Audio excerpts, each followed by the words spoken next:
वाराणसी के पास बसे एक छोटे से गांव में रघुनाथ नाम का एक व्यक्ति रहता था। उसे रघु साहूकार के नाम से जाना जाता था। उसके पास धन दौलत की कोई कमी नहीं थी, लेकिन उसके हृदय में कठोरता भरी हुई थी। गांव के गरीब लोग उससे उधार लेते थे, लेकिन ऊंचे ब्याज पर। समय पर पैसे ना लौटाने पर वह उनका सामान छीन लेता और उनकी बेबसी पर हंसता था। लोग उससे डरते थे, लेकिन मन ही मन उसकी घृणा करते थे। रघुनाथ को अपने धन पर गर्व था। वह अक्सर कहता, इस दुनिया में पैसा ही सबसे बड़ा भगवान है। जिसके पास धन है वही सबसे शक्तिशाली है। उसकी पत्नी सावित्री बार बार उसे समझाती, धन से सब कुछ नहीं मिलता, अच्छे कर्म ही मनुष्य को सच्चा सुख देते हैं। लेकिन रघुनाथ उसकी बातों को अनसुना कर देता। एक दिन गांव में एक वृद्ध साधु आए। वे गंगा माता की महिमा का वर्णन कर रहे थे। साधु ने कहा, माँ गंगा केवल शरीर का मैल नहीं धोती, वह सच्चे पश्चाताप से भरे हृदय के पाप भी हर लेती है। यह सुनकर गांव के लोग श्रद्धा से भर गए। रघुनाथ ने उपहास करते हुए कहा, अगर केवल नदी में स्नान करने से पाप धुल जाते हैं तो दुनिया में कोई पापी नहीं बचेगा। साधु मुस्कुराए और बोले, माँ गंगा बाहरी स्नान से नहीं, भीतर की भावना से प्रसन्न होती है। जिसके मन में परिवर्तन की इच्छा हो, उसी पर उनका आशीर्वाद बरसता है। कुछ ही दिनों बाद रघुनाथ के जीवन में विपत्तियां आने लगी। उसके व्यापार में भारी घाटा हुआ। जिन लोगों को उसने धन उधार दिया था, वे पैसा लौटाने में असमर्थ हो गए। उसका एकलौता पुत्र मोहन गंभीर रूप से बीमार पड़ गया। वैद्य, हकीम और डॉक्टर सब बुलाए गए, लेकिन कोई लाभ नहीं हुआ।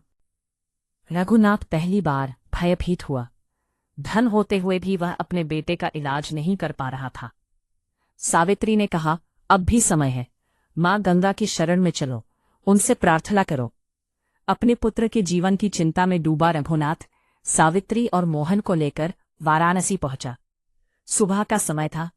दशाश्वमेध घाट पर हजारों श्रद्धालु हर हर गंगे का जयघोष कर रहे थे।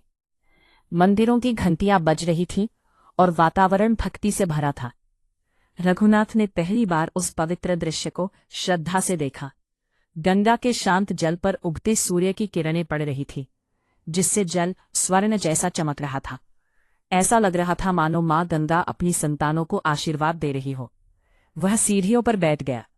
उसके मन में वर्षों के पाप एक एक कर सामने आने लगे। गरीबों की आंखों के आंसू, किसानों की बेबसी, विधवाओं की पुकार। उसका हृदय भारी हो गया। उसकी आंखों से आंसू बहने लगे। उसी समय उसे वही वृद्ध साधु दिखाई दिए। साधु ने कहा, क्या अब भी तुम्हें लगता है कि धन ही सबसे बड़ा है? रघुनाथ रोते हुए उनके चरणों में गिर पड़ा। उसने कहा, महाराज, मैंने जीवन भर केवल स्वार्थ किया। मैं दूसरों का दुख नहीं समझ पाया। यदि माँ गंगा मुझे क्षमा कर दे तो मैं अपना जीवन बदल दूंगा। साधु ने कहा, सच्चे पश्चाताप से बड़ा कोई तीर्थ नहीं। जाओ, माँ गंगा में स्नान करो और नया जीवन शुरू करो। रघुनाथ कांपते हुए गंगा जी में उतरा। उसने दोनों हाथ जोड़कर कहा, हे गंगा माता, यदि आप सचमुच सबकी माता है तो मेरे पाप क्षमा करें, मेरे पुत्र को जीवन दे।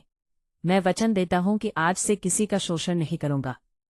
जैसे ही उसने डुबकी लगाई, उसे अद्भुत अनुभव हुआ। उसे महसूस हुआ जैसे उसके हृदय का सारा बोझ हल्का हो गया हो। जल से बाहर निकलते ही उसके चेहरे पर एक नई शांति थी। वर्षों बाद उसके मन में सच्ची विनम्रता जागी। वह तुरंत अपने पुत्र के पास पहुंचा। आश्चर्य की बात यह थी कि मोहन का तेज बुखार उतर चुका था। उसकी आंखें खुली और उसने धीमे स्वर में कहा, पिताजी, मुझे बहुत अच्छा लग रहा है। सावित्री की आंखों में खुशी के आंसू आ गए।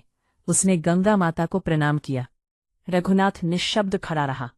उसे विश्वास हो गया कि ये केवल औषधि का नहीं, माँ गंगा की कृपा का चमत्कार था।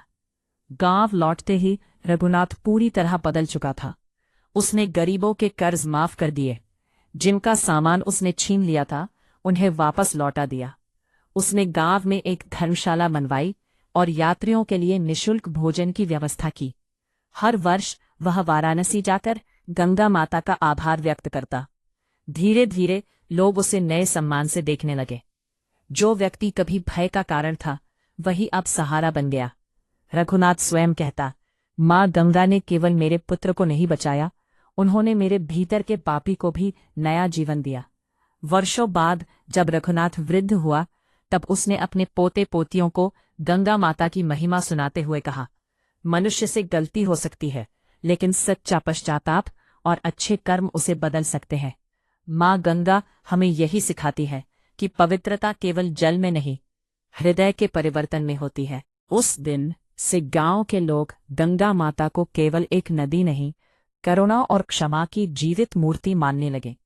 और रघुनाथ की कहानी दूर दूर तक सुनाई जाने लगी, एक ऐसे पापी की कथा जिसे माँ गंगा ने अपने पवित्र जल से नया जीवन प्रदान किया।